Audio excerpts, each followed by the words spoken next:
All right, let's dive into this story. I'm going to craft a first-person narrative that's emotionally charged, reflective, and ultimately triumphant. Here we go. The soil between us. I remember the day like it was yesterday.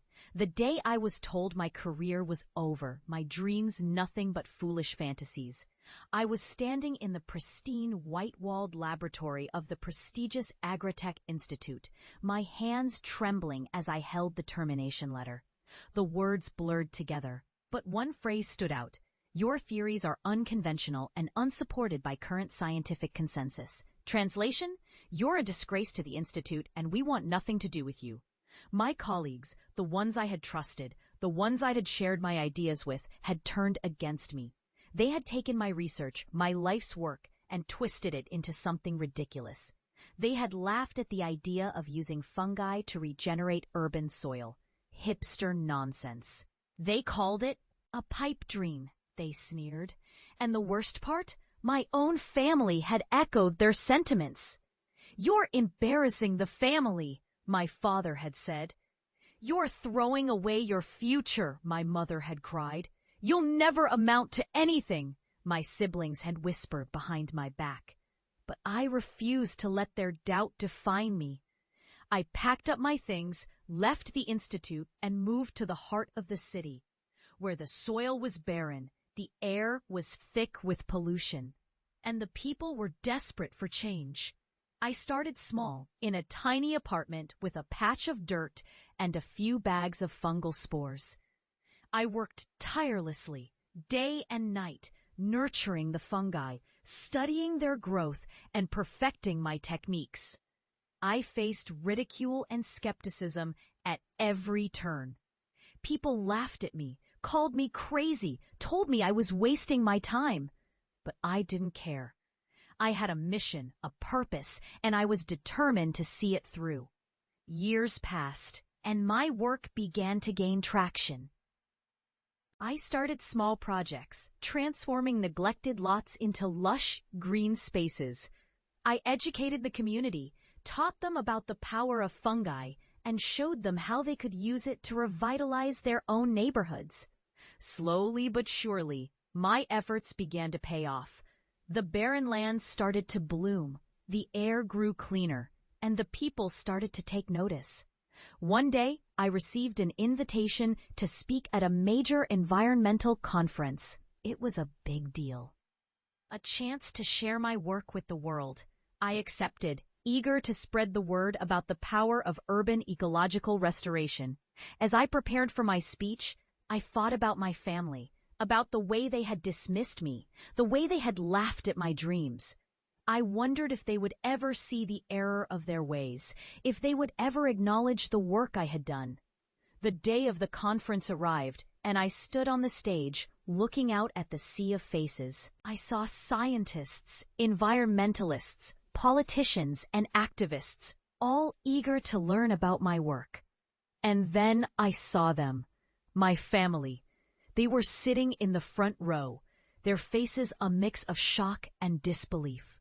They hadn't expected to see me here, hadn't expected to see the fruits of my labor on display. I took a deep breath and began to speak. I talked about my journey, about the betrayal and dismissal I had faced, about the ridicule and skepticism I had endured. I talked about the power of fungi, about the way they could transform barren lands into thriving ecosystems. I showed them pictures of the projects I had completed, of the communities I had helped. I told them about the awards I had won, the grants I had received, the recognition I had earned. As I spoke, I saw the looks on their faces change. I saw the shock turn to awe, the disbelief turn to pride. I saw my father's eyes fill with tears, saw my mother's lips tremble with emotion. I saw my siblings sit up straighter, their chins held high, their eyes shining with admiration.